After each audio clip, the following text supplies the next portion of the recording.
시간 하나님의 말씀을 함께 봉독하기 원합니다. 오늘 우리에게 주시는 하나님의 말씀은 마가복음 6장 30절에서 44절의 말씀입니다. 마가복음 6장 30절에서 44절의 말씀을 우리 가능하신 분은 자리에서 일어나셔서 함께 봉독하기를 원합니다.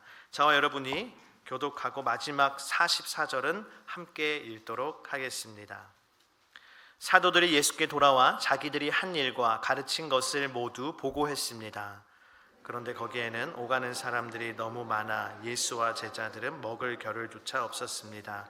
예수께서 그들에게 말씀하셨습니다. 외딴 곳으로 가서 잠시 쉬라. 그래서 그들은 따로 배를 타고 외딴 곳으로 갔습니다. 그런데 많은 사람들이 그들이 떠나는 것을 보고 그들을 알아보았습니다. 그러고는 여러 마을에서 달려나와 길을 따라 걸어가서 그들보다 그곳에 먼저가 있었습니다.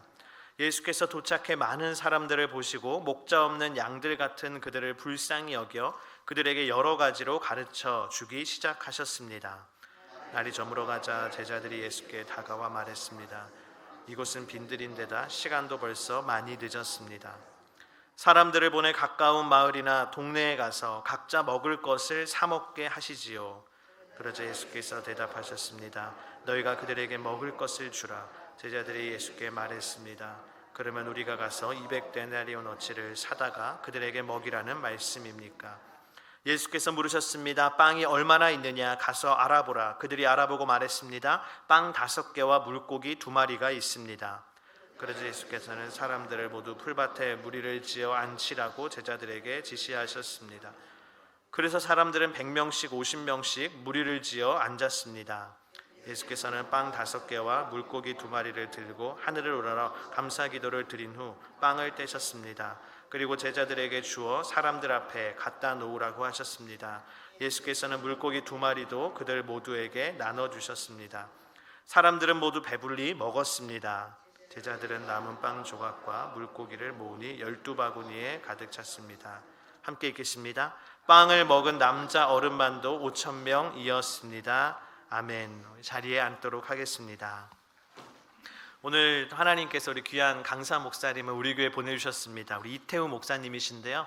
언론과 미디어를 통해서 목사님의 사역에 대해서 들어보신 성도님도 많이 계실 것 같습니다. 목사님께서는 현재 필라델피아의 흑인 빈민 지역인 놀센트럴에서 그분들과 함께 살며 그들에게 예수님의 사랑을 전하는 귀한 사역을 감당하고 계십니다. 저는 전에는 이제 CGN TV 다큐멘터리랑 미디어를 통해서 목사님 많이 뵀었는데 어제 실제로 만나 뵙고 식사도 같이 했는데요. 제가 이틀 동안 느낀 우리 이태우 목사님은 정말 사람을 사랑하시는 목사님이시다. 그 느껴지더라고요. 왜냐하면 어제 저녁에 식사를 목사님과 같이 하는데 목사님이 저쪽에 있는 건너편에 있는 분을 보시면서 아는 분 같다. 과거에 유스그룹 때 지도했던 학생 같다고 얼마나 오랜 시간이 지났지만 알아보시더고요. 심지어 오늘 이 일부 예배 때도 저 성도님 혹시 성함이 이분 아니냐 알아보시더라고요. 시간이 아무리 흘러도 사람을 기억하시고 알아보시는 그 마음속에 영혼을 사랑하는 마음이 가득한 목사님이시라는 것을 제 가슴으로 느낄 수 있었는데요. 오늘 목사님 나오셔서 너희가 먹을 것을 주어라 라는 제목으로 말씀 전해주실 텐데 우리 박수로 목사님 환영하도록 하겠습니다.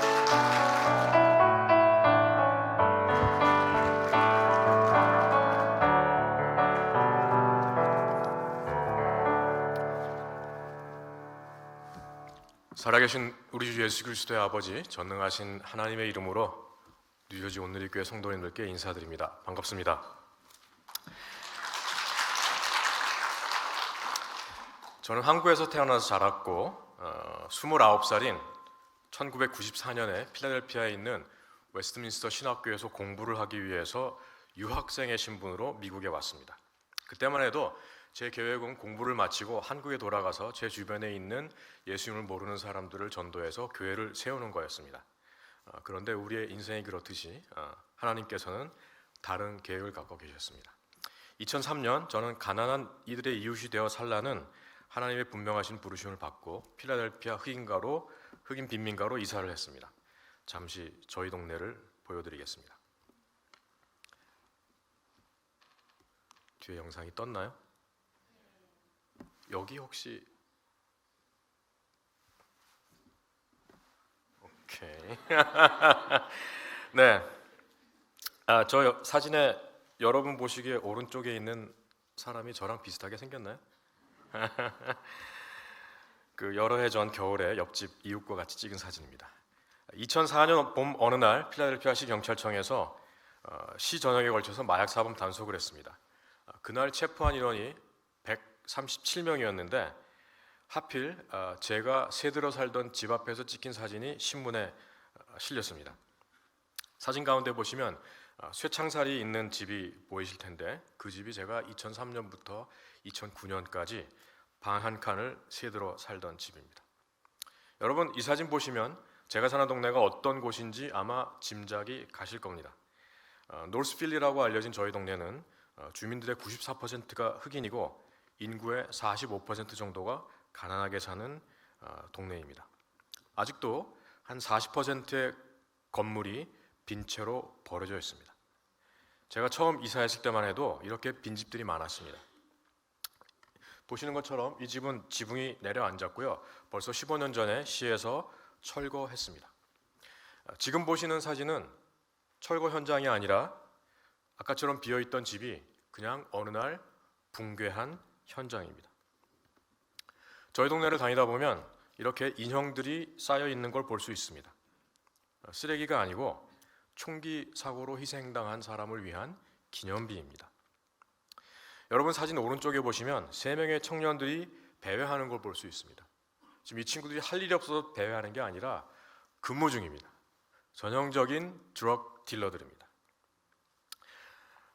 제가 사진을 찍기 며칠 전 저렇게 마약을 팔던 청년이 총에 맞아 죽었습니다. 그런데 여러분이 보시기에 마약을 파는 저 친구들이 범죄자 같지만 저희 동네 이웃들에게는 누군가의 아들이고 손자이고 형, 사촌, 남자친구 혹은 누군가의 아빠일 수 있습니다. 그래서 누군가 이렇게 죽임을 당하면 가족들이 동네 사람들에게 방을 전합니다. 오늘 이번 주 수요일 저녁 7시에 우리 세상을 떠난 아들을 위해서 기도회를 하겠습니다. 그러면 동네 사람들이 인형을 들고 모여서 죽은 사람을 위한 덕담을 하고 이렇게 인형을 쌓아 놓습니다. 이렇게 기념비가 조성되면 쓰레기 치우는 사람들이 건드리지 않습니다. 3주, 4주 혹은 2달 후에 유족들이 충분히 애도의 표를 했다고 생각할 때 이거를 치웁니다. 지금 오시면 제가 사진 찍은 이 특별한 추도물은 없어졌지만 여기저기에 또 새로 조성된 기념비들이 있는 걸 볼 수 있습니다. 가난한 것도 서러운데 저희 동네는 필라델피아에서 범죄가 빈번하게 일어나는 위험한 지역이기도 합니다. 2004년부터 2007년까지 필라델피아는 미국 대도시 중에 살인사건이 가장 많이 일어나는 곳으로 꼽히기도 했습니다. 그때쯤에 신문사에서도 친절하게 저희 동네 지도를 이렇게 마련해 주었습니다. 여러분 이 검은 점이 뭘 상징하는지 이제 짐작이 가시죠? 그 몇 달 동안 살인사건이 일어난 지점을 표시한 겁니다. 처음에 보여드린 제가 새들어 살던 집이 이 지도의 가운데쯤에 있고요. 2009년도에 제가 이사를 해서 지금까지 살고 있는 지역은 오른쪽 위쪽에 보면 동심원처럼 점들이 몰려 있는 데가 있는데 거기가 제가 살고 있는 겁니다. 과장이 아니라는 걸 잠깐 비디오 클립을 통해서 보겠습니다.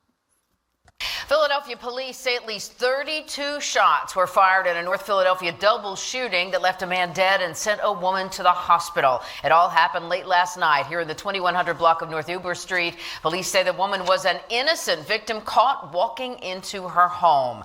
Action News reporter Chad Perdelli live at the scene with details of the investigation. Chad? 이 사건은 2014년 10월 마지막 주 월요일 밤 11시쯤 제가 사는 블럭에서 일어났습니다. 총소리가 들렸는데 분명히 저희 블럭에서 들렸고 저는 20발 정도라고 생각했는데 경찰에 의하면 32발이 발사됐다고 합니다. 희생자는 크리스 그린이라는 청년이었고 저희 동네에 사니까 뭐 알고 인사는 하고 지내는 사이였습니다. 2명의 범인이 2자루의 권총을 희생자 얼굴에 발사했고 그래서 그는 당연히 현장에서 즉사했습니다. 그런데 그 자리에 사촌 형에게 놀러 왔던 초등학교 3학년짜리가 같이 있었습니다. 여러분 한번 상상을 해보십시오. 사촌형과 함께 TV를 보고 있는데 갑자기 괴한 두 명이 문을 박차고 들어와서 옆에 있는 사촌형에게 다짜고짜 권총으로 32발을 발사했다고 생각해보세요. 그 트라우마가 얼마나 크겠습니까? 아마 평생 잊지 못할 트라우마일 겁니다. 그런데 비극이 거기서 그치지 않습니다. 이 청년의 할머니가 제가 사는 블락 옆 블락에 사셨는데 그 소식을 듣고 다음날 실신하셔서 병원 응급실에 가셨다가 일주일 만에 세상을 떠나셨습니다. 아마 여기 계신 여러분 가운데 이런 일을 겪은 사람은 한 분도 안 계실 거고 여러분 주변에도 이런 끔찍한 일을 겪은 분은 안 계실 겁니다.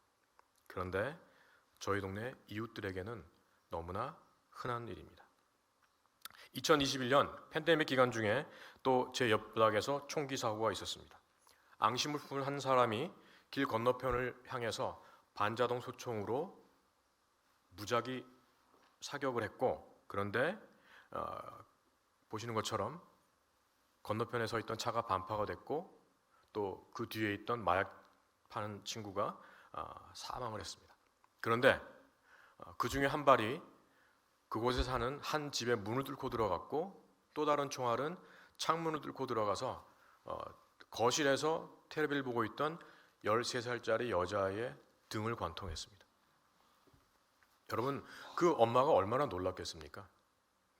밖에서 배회한 것도 아니고 집에서 TV를 보고 있는데 밖에서 날아들어온 총알에 딸이 등을 관통해서 피를 흘리며 꼬꾸라졌고 어머니는 이 아이를 들쳐업고 병원 응급실로 달려가야 했습니다. 다행히 잘 아물었고 지금 아주 훌륭한 학생으로 잘 자라고 있지만 그러나 저희 동네 이웃들은 이런 위험을 무릅쓰고 매일매일 살아가야 합니다. 저는 2003년 분명한 하나님의 부르심을 받고 저희 동네로 들어왔습니다. 그런데 이런 동네 현실을 알아갈수록 저는 주님께 이런 기도를 드릴 수밖에 없었습니다. 주님, 저를 가난한 이들의 이웃이다라고 불러주셔서 이곳에 들어왔는데 도대체 제가 할 수 있는 일이 아무것도 없는 것 같습니다. 가난, 폭력, 절망, 어느 것 하나 제가 도울 수 있는 것이 없었습니다.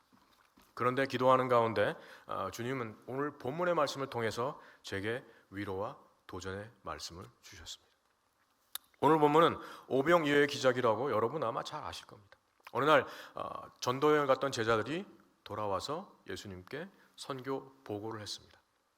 굉장히 아주 흥분해서 하나님이 그들을 통해서 한 일을 보고하고 있었는데 주님은 그들이 감정적으로는 굉장히 지금 격양이 됐지만 육신이 많이 지쳤다는 걸 알고 계셨습니다.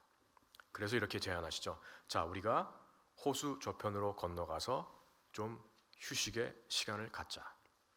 그래서 예수님과 제자들이 배를 타고 호수 건너러 가시는데 인근 주변 마을에 있던 사람들이 예수님과 제자들을 보고 호수를 가로질러 먼저 예수님을 기다렸습니다. 배에서 내리는 예수님을 맞는 그 무리를 보고 주님은 목자 없는 양 같은 그들을 긍휼히 여기셨다고 말씀합니다. 당시 1세기 팔레스타인은 로마 제국의 식민지였습니다. 마치 일제강점기 조선 땅에 살지만 이곳이 내 나라가 아니라고 절망할 수밖에 없었던 우리의 선조들과 같은 형편이었습니다. 그래서 주님은 예정에 없었던 일일 부흥회를 베풀어 주셨습니다. 사람들은 허허벌판에서 주님이 말씀해 주시는 하나님의 나라의 말씀을 듣고 정말 시간 가는 줄 모르고 목마른 사슴이 시냇물을 갈구하듯 그 말씀을 마음속에 새기고 있었습니다. 그런데 어느덧 시간이 지나서 해가 서편으로 기울기 시작했습니다. 그래서 제자들이 예수님께 나왔습니다. 주님, 지금 이제 시간이 많이 늦었는데 이 사람들을 집으로 보내야 할 텐데 하루 종일 아무것도 먹지 못했으니 그냥 보내시지 말고 가까운 인근 마을에 가서 뭔가 먹을 걸 사 먹고 돌아가게 하십시오. 아주 훌륭한 참모들이죠. 사태 파악을 정확하게 했고 또 정확한 문제 해결책도 제시를 했습니다. 주님이 훌륭한 리더셨다면 딱 한 말씀만 하시면 됩니다. 그래, yes. 그런데 주님이 그러지 않으셨습니다. 뭐라 그러셨죠? 너희가 먹을 것을 주어라. 그래서 제자들이 이렇게 대답했습니다. 주님, 저희 보고 200데나리온어치의 빵을 사다 먹이란 말입니까? 말투는 공손한 것 같지만 사실은 거기에 지금 불편한 심사가 묻어 있습니다. 주님, 지금 여기 있는 사람들이 남자만 5천, 여자와 아이를 합치면 한 2만 명은 되거든요. 이 사람들을 먹으려면 적어도 200데나리온어치의 빵을 사야 됩니다. 주님, 당시 한 데나리온은 노동자의 하루 품삯이었습니다. 적지 않은 돈입니다. 근데 주님, 저희 그런 돈 없는 거 아시지 않습니까? 고정하시옵소서 상감마마에 해당하는 내용이죠. 그런데 그걸 모르실 리가 없는 주님께서 계속 다른 말씀을 하십니다. 너에게 빵이 몇 개 있는지 가서 알아봐라. 요한복음에 보니까 한 아이가 자기가 먹으려고 가져왔던 보리빵 5개와 물고기 2마리를 예수님의 제자 안드레에게 드렸다고 기록합니다.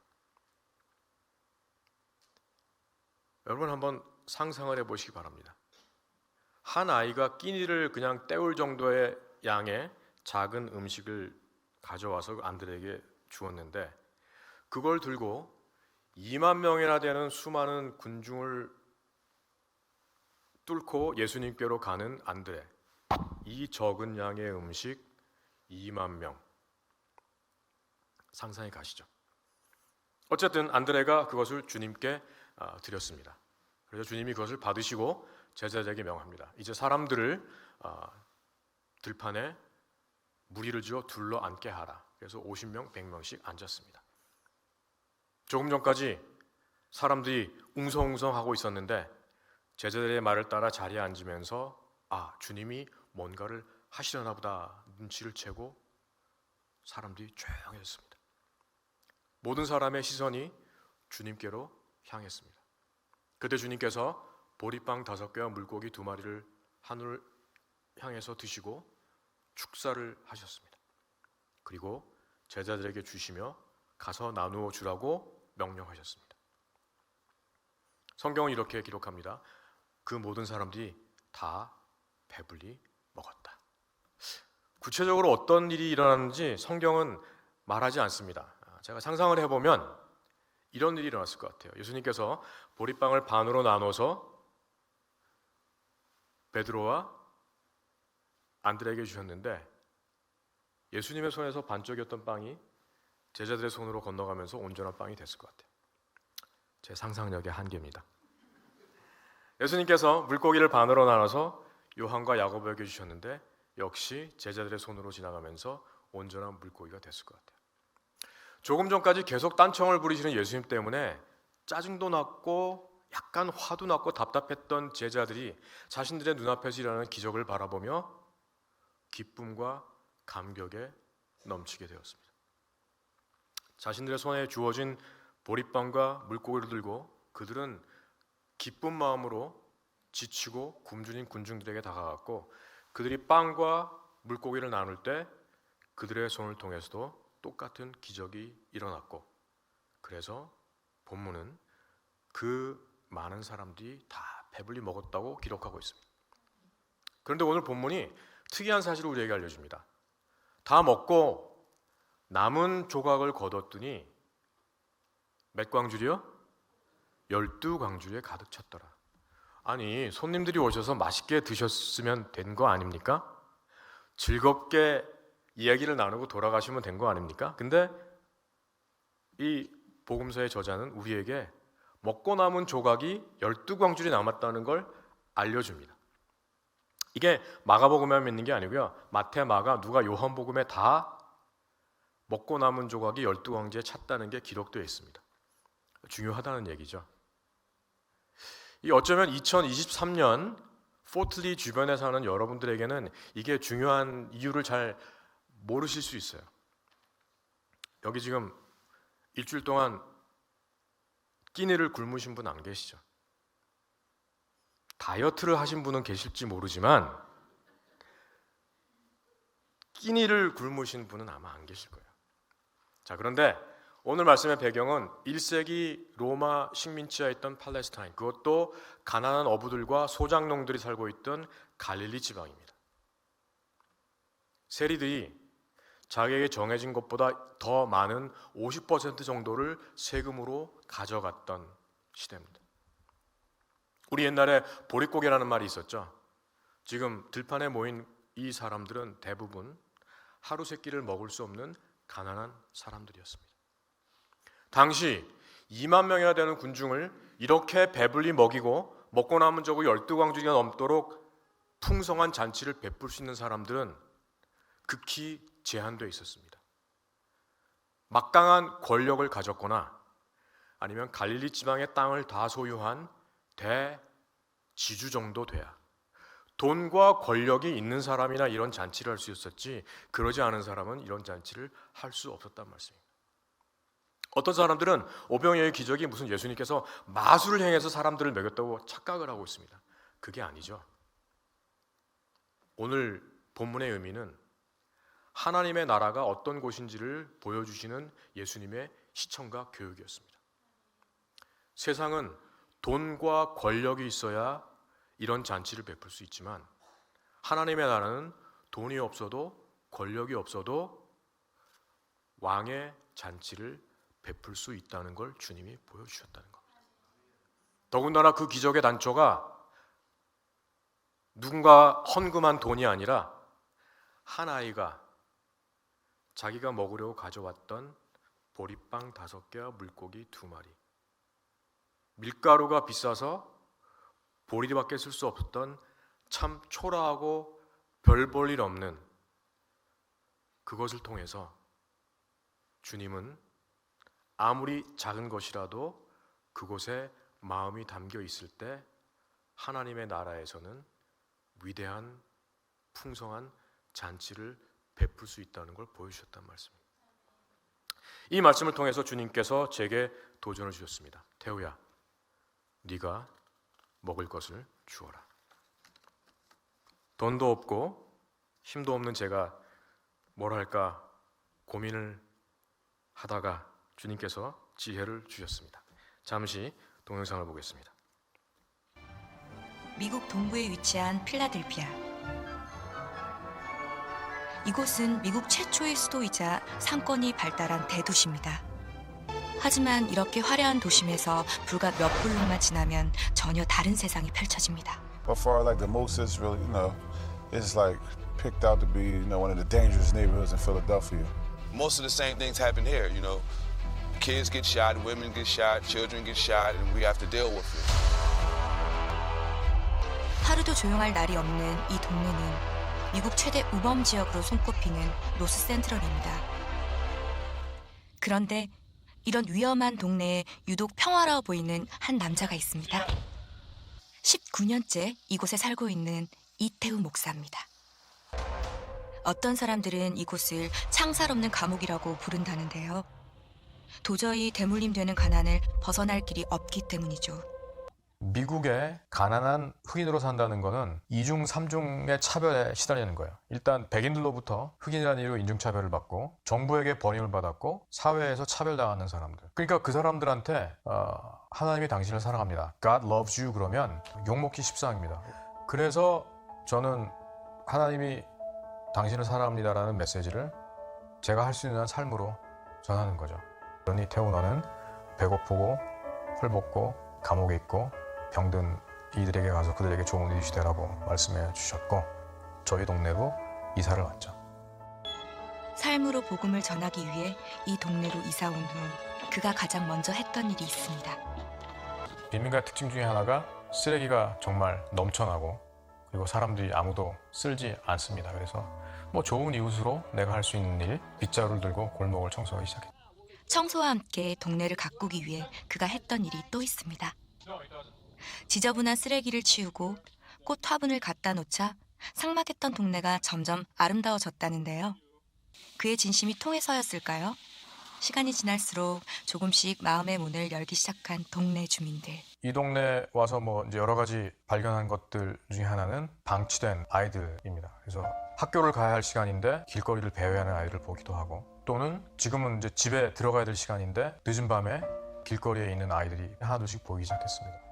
결국 이들에게 가장 필요한 것은 복음이라는 거예요. 그러니까 복음 안에서 내가 하나님의 형상대로 지음받은 존귀한 존재라는 것을 깨달아야 세상의 인종차별이나 눈총들을 스스로 감당할 수 있는 거고, 그래서 복음을 통해서 이 아이들이 가난의 대물림을 끊을 수 있도록 하나님께서 에게 그 여름 캠프를 할 수 있는 기회를 열어주셨죠. 매년 여름방학이 찾아오면 삭막했던 동네가 아이들이 마음껏 뛰어놀 수 있는 여름 캠프의 장으로 바뀝니다. 여름 캠프는 지난 2006년부터 시작했는데요. 빈민가의 복음을 전하고 아이들에게 꿈을 심어주며 13년째 계속되고 있습니다. I learned about him that he is a part of your life. He is in your family. He made you, he is for you, and he is watching over you. No matter how rough or tough the individuals are, they respect Tehu as a pastor.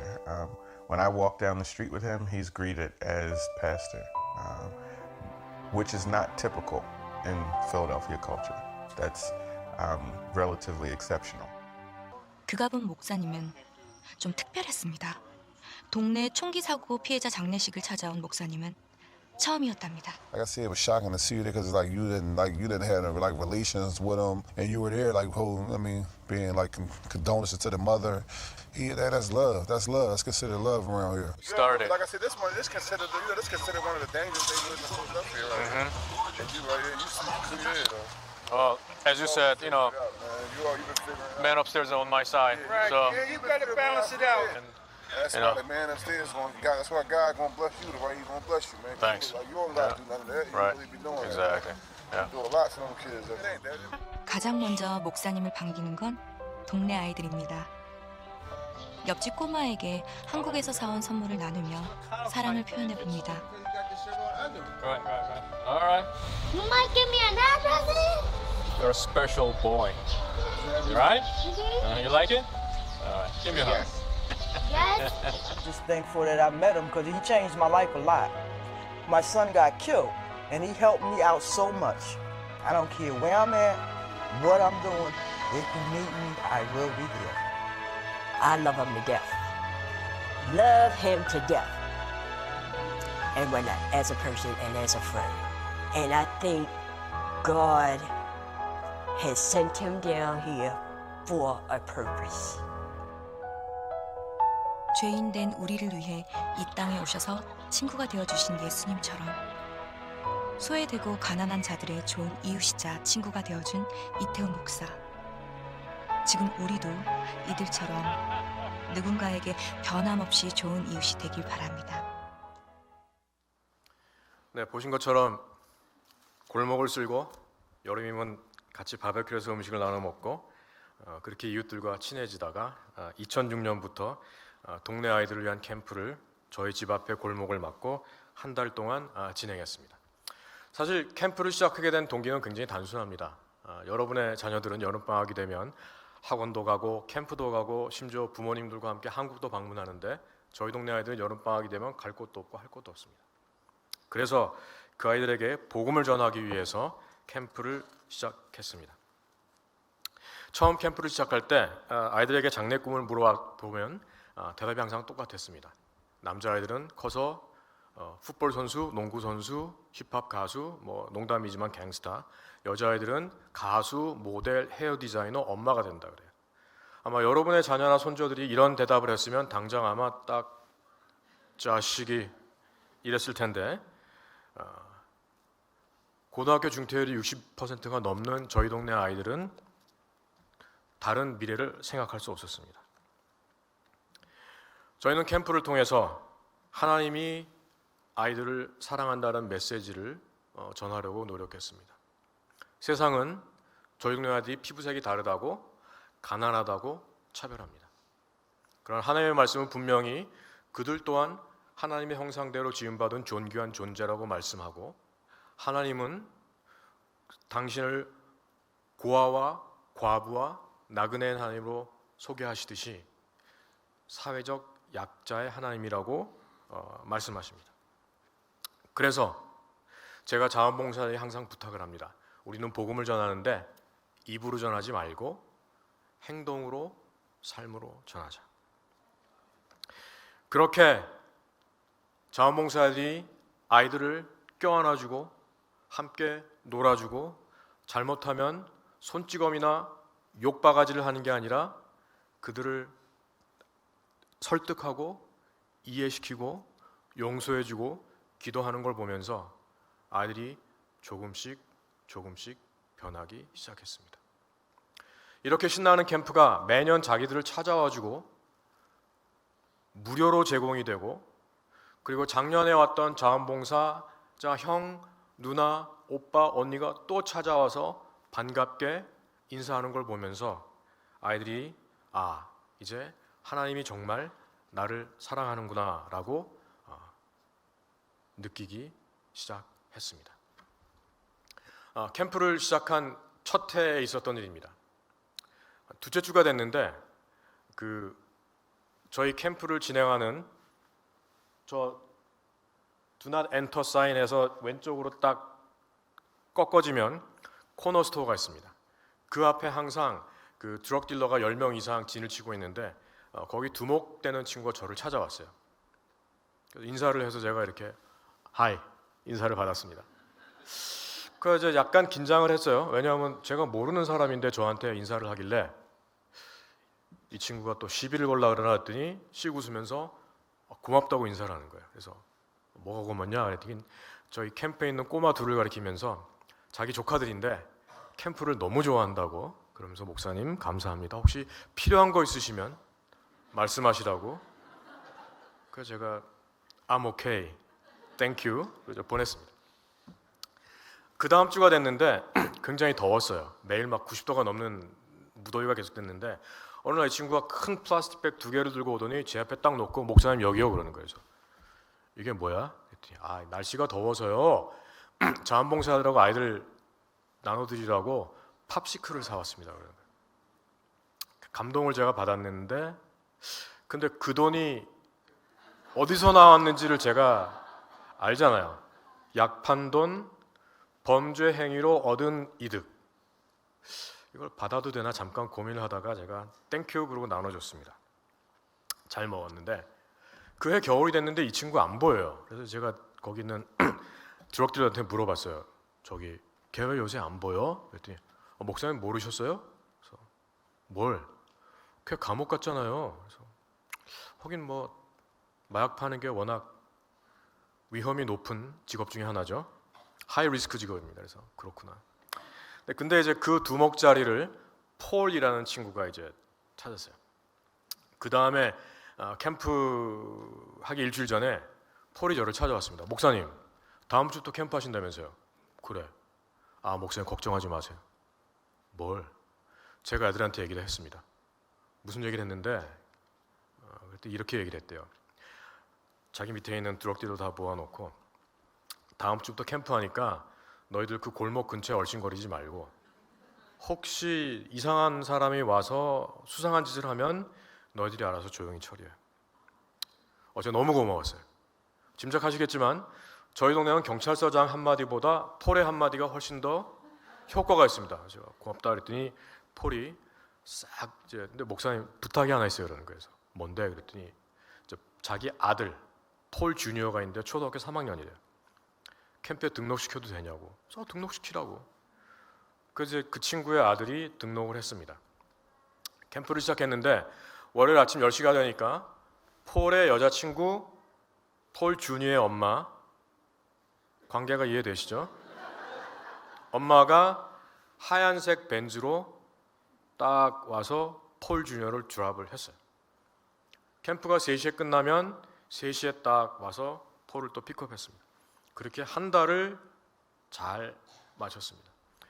그의 캠프에 사고가 있었겠습니까? 없었겠습니까? 없었다. 왠지 있었을 것 같다. 이 회색 분자들이 많으신데요. 없었습니다. 물론 하나님께서 보호해 주셨기 때문에 사고가 없었지만 때로 하나님은 드럭딜러도 캠프의 경비로 사용을 하시더라. 어느 날 캠프를 진행하고 있는데 한 여자분이 저를 찾아왔습니다. 목사님, 네, 캠프 진행하신다면서요? 네, 네, 감사합니다. 그래서 네, 무슨 일이시죠? 그랬더니 자기 7살짜리 딸이 캠프에 있는데 캠프를 너무 좋아한다. 그래서 가끔 이제 그런 일이 있거든요. 그래서 그러시군요. 감사합니다. 반갑습니다. 그랬더니 약간 머뭇거리면서 근데 목사님 잠깐 뭐 얘기를 드려도 될까요? 그래서 네, 그랬더니 이제 저한테 앉아서 얘기를 하기 시작했습니다.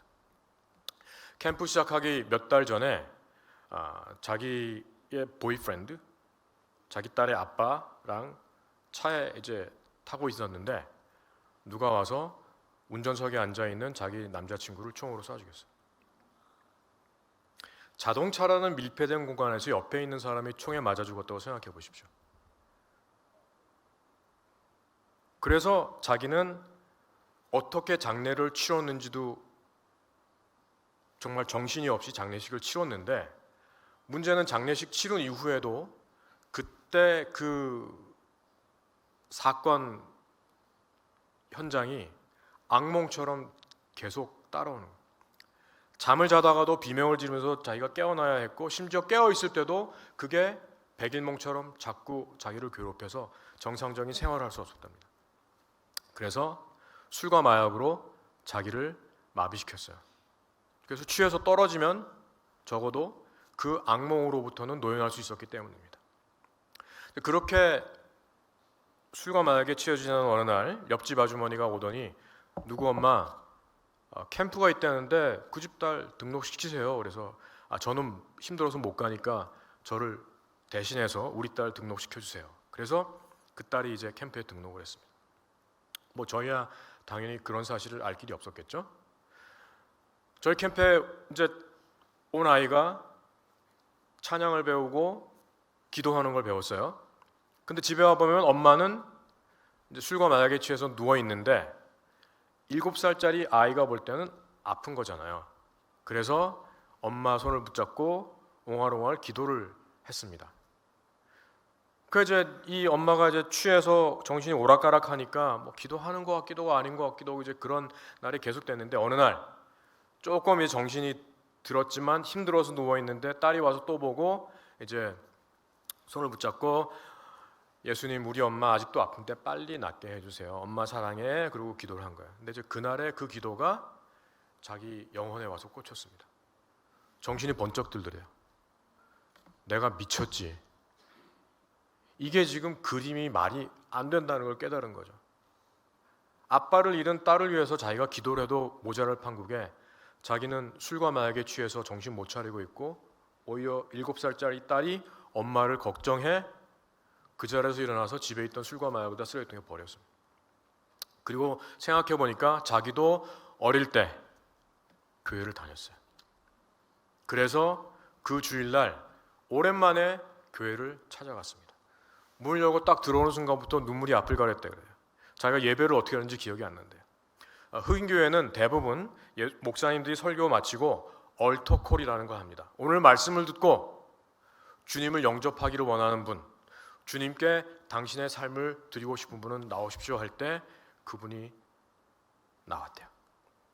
그리고 기도했답니다. 하나님, 정말 잘못했습니다. 제가 정신을 못 차리고 있었는데 정말 죄송합니다. 이제 제가 하나님이 선물로 주신 이 예쁜 딸 잘 키울 수 있도록 저를 도와주세요. 그렇게 기도했노라고. 그리고 저한테 고맙다 그러는 거예요. 여러분, 누가 고맙습니까? 제가 고맙죠. 그분이 저를 찾아오지 않았으면 이런 기적이 일어나고 있다는 것을 알 길이 없었기 때문입니다.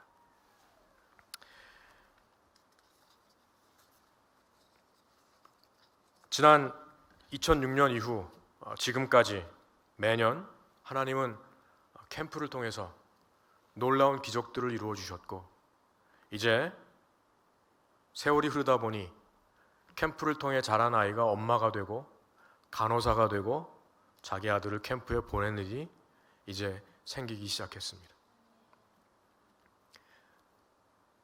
개구장이었던 자식이 대학을 가서 이제 저희 캠프에 돌아와 스텝으로 저를 도와서 캠프를 진행하고 있습니다.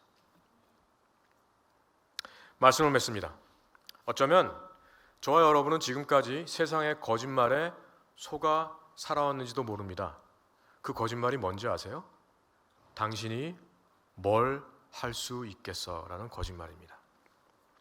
우리 하나님의 사람들은 빈부격차, 인종차별, 빈곤과 기아, 남북 갈등, 난민, 전쟁, 지구온난화 등을 보면서 안타까운 마음으로 기도하지만 어쩌면 우리가 할 수 있는 게 아무것도 없는 것 같습니다. 세상의 논리로 보면 맞습니다. 빌 게이츠나 일론 머스크나 미국 대통령 정도 되면 뭘 할 수 있을 것 같지만 이민자로 살며 아직도 영어가 불편한 우리들은 할 수 있는 게 없는 것 같습니다. 그런데 제가 그 말이 거짓말이라고 한 이유는 저와 여러분은 이 땅에 속한 사람이 아니기 때문에 그렇습니다. 저와 여러분은 하나님 나라를 살아가는 하나님 나라의 백성입니다. 그곳은 upside down kingdom, 세상 가치와는 정반대의 가치가 다스리는 나라입니다. 사도 바울의 말씀처럼 하나님의 나라는 가난한 자를 들어 부유한 자를 부끄럽게 하시고 어리석은 자를 통해 세상의 지혜로운 자를 잠잠케 하십니다. 오늘 본문에 한 아이가 안드레에게 바쳤던 보리빵 5개와 물고기 2마리는 세상의 눈으로 보면 정말 아무것도 아닌 초라한 보잘것없는 것입니다. 이 세상의 리더였다면 아마 이렇게 얘기할 겁니다. 야, 너 지금 장난하니? 이걸 갖고 뭘 하라는 거야? 그런데 하나님의 나라는 그렇지 않았습니다. 주님은 그것을 받으셨고 축사하셨고 그리고 놀라운 기적을 이루어 주셨습니다. 우리가 기적을 체험하지 못하는 이유는 하나님이 멀리 계셔서가 아니라 헌신된 성도가 드물기 때문입니다. 20년 전 제가 순종해서 빈민가로 들어갔습니다.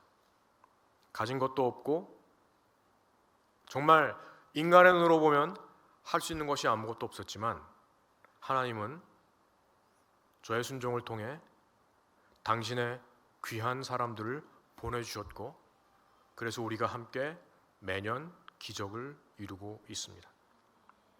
주님은 오늘 이 자리에 계신 여러분께 너희가 먹을 것을 주라고 말씀하고 계십니다. 주님은 여러분들을 통해서 이 도시에 있는 영혼들 그리고 전 세계에 있는 잃어버린 영혼들을 구하기를 원하십니다. 이제 축복의 통로가 되어 기적의 현장을 살아내는 하나님의 은총이 여러분과 함께 하시기를 바랍니다. 기도하겠습니다. 주님, 이제 우리가 주님의 눈으로 세상을 바라보며 우리 주변에 있는 굶주린 영혼들을 바라보게 하옵소서. 나는 가진 것 없지만 내 안에 계신 주님의 능력으로 내게 있는 작은 것을 주님께 바칠 수 있는 믿음의 사람들 되게 하옵소서.